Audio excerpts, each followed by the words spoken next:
Silver is a fantastic metal to stack. It's really very good indeed. But compared to gold, it has impracticality. Certainly when you compare that this gold coin is worth about the same as this 100-ounce bar.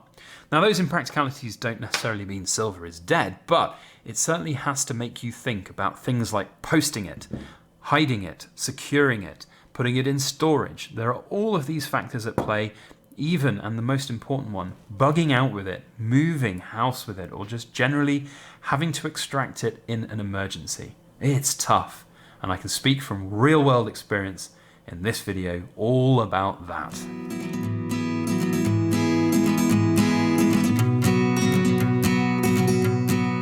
Hello everybody, Backyard Bullion here, and welcome to another precious metal ramble, where today I want to talk about the practicalities of silver versus gold. There are some very inconvenient facts about owning big chunks of silver or just having a large silver stack compared with gold, from postage, from just general storage, off-site storage in safety deposit boxes, or just generally the value to weight ratio being so low that it's generally impractical to move house, for example, or just move your stack in an emergency. If you really had to bug out, could you take the 1,000 ounces of silver that you've accumulated over your lifetime? Probably not.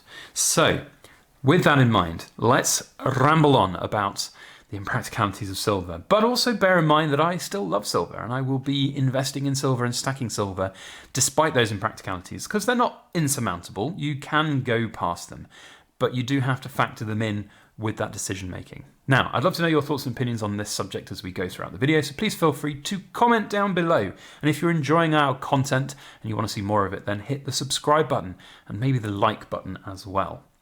So the first thing, a big 100-ounce bar like this, with give or take for a bit of premium here and there, that's the equivalent value of gold, about 1.2 ounces. It is give or take because of the premium, but you can see the difference here. We've got like 47 grams here, I think, or 37 grams, plus the other bit of weight, so like 40 grams versus 3.1 kilos. That's quite the difference. You can put this in your pocket. You can run away with this from someone who's coming at you. Put a 3-kilo block of silver in your pocket and you won't be able to run as fast. Put a couple of these in your pockets and probably won't be able to run at all. So there is definitely practicality in gold over silver. And that doesn't just factor in for the bugging out scenario, perhaps if you needed to, if there was a huge zombie apocalypse and you needed to run away from where you're hunkering down. It's also to do with real world life problems like moving home or posting something like this to somebody who's buying it, or posting it perhaps to a dealer if you're selling it, or even if you have got a large silver stack and you want to liquidate it. You might have to make multiple trips to and from a coin shop. It is impractical, and even more so when you factor in that that's like an optimum beautiful block of silver that's 100 ounces just in one block. If you have 100 ounces of coins in capsules, it's going to weigh more than 3.1 kilos. Probably quite a bit more than you would imagine, and it's not going to be particularly practical again to get these shipped off and sold. And I can speak from experience in that sense, in that I have been, of course, buying and selling on other people's behalf silver for the better part of 5 or 6 years now. And in the last 6 months of doing the Backyard Bullion Buyers Club, the impracticalities of sending more than 100 ounces in the post is pretty stark. Gold, however, insurance is an issue, certainly when posting with the value, but one gold coin in a package, it's cheaper, it's quicker, and it's generally quite a lot easier to get through the postal network than a lugging great big 3 or 4 or 6 kilo package. So there is definitely that practicality to factor in. Now, I also want to talk about storage, because a lot of people don't really factor in storage. Now, this is a beautiful 100-ounce bar, and it does represent one great big lump of silver. It's pretty easy to store, but imagine if you had 100 ounces worth of silver coins that you've been collecting over time. They would take up more volume, certainly if they were in a tube or in a coin capsule. You had 100 of them. But even with 100 ounces of silver, £2,500, probably less actually at the moment, 2,000 let's call it, worth of fiat currency. You put that in your safe, fine, yep, that's good, you're done. But buying a safe for 100 ounces seems quite a lot of money to spend, certainly if you get a pretty decent safe, call it £500 for a half decent safe, maybe £1,000 for a Euro grade absolutely impenetrable safe. Those are pretty good, but again, the value to weight ratio, not great.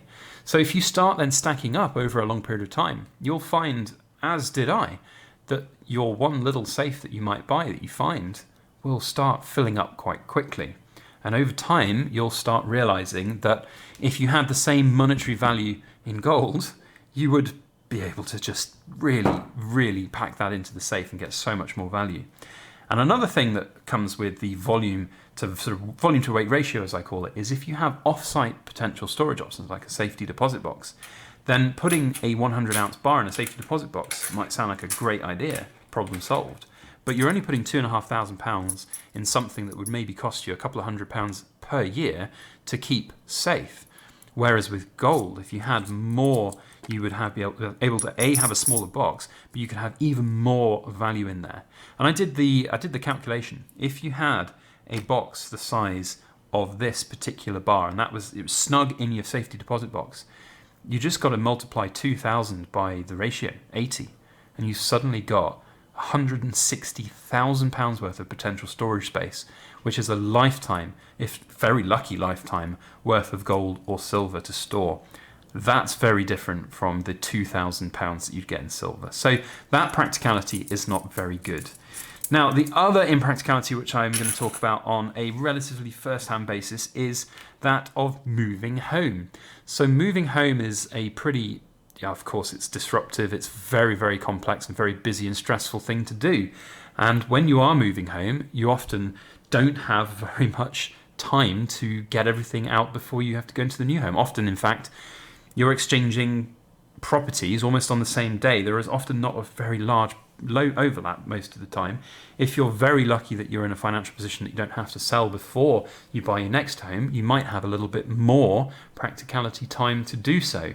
Or if there is an overlap, then you can just get the movers in after you've moved all your precious metal. But for example, unless you're doing it all yourself, unless you've got access to a crew of very, very helpful children or something that will be very happy to lug furniture around, most people are going to hire a removals company to come in and take everything. Do you really want that removals company seeing your safes? Do you want them moving your safes? Do you want them moving the precious metals? No, of course you don't. If you have a big impractical stash of silver, it's going to be difficult to put it all into the next house. You're going to have to do it in secret, almost. It's very, very difficult to do. But it is not impossible. So that's one of the things that I will say is that you just got to plan. You've got a forward plan, I think. And that's something that a lot of people perhaps don't actively do. They just kind of put all of their money in silver and really kind of think, it's a problem for another day. Just ask yourself, if you really had to, if you had to move house tomorrow because there was a flood, or if your local authority came around and said there's a disaster impending, you have to get out, bug out now, could you take all of your silver with you? What if there was a house fire? Could you get precious metal out? I mean, I know there's a lot of times that people would be like, no, I'm not, just go, metal doesn't matter, just run from the fire. But human nature is not like that. There'd be a rush unless it's a real raging inferno that's real caught fire, there would be a rush for people to get some of their precious metals out, I would imagine. Certainly from the hardcore stackers. It's not really very possible. But gold is so much easier.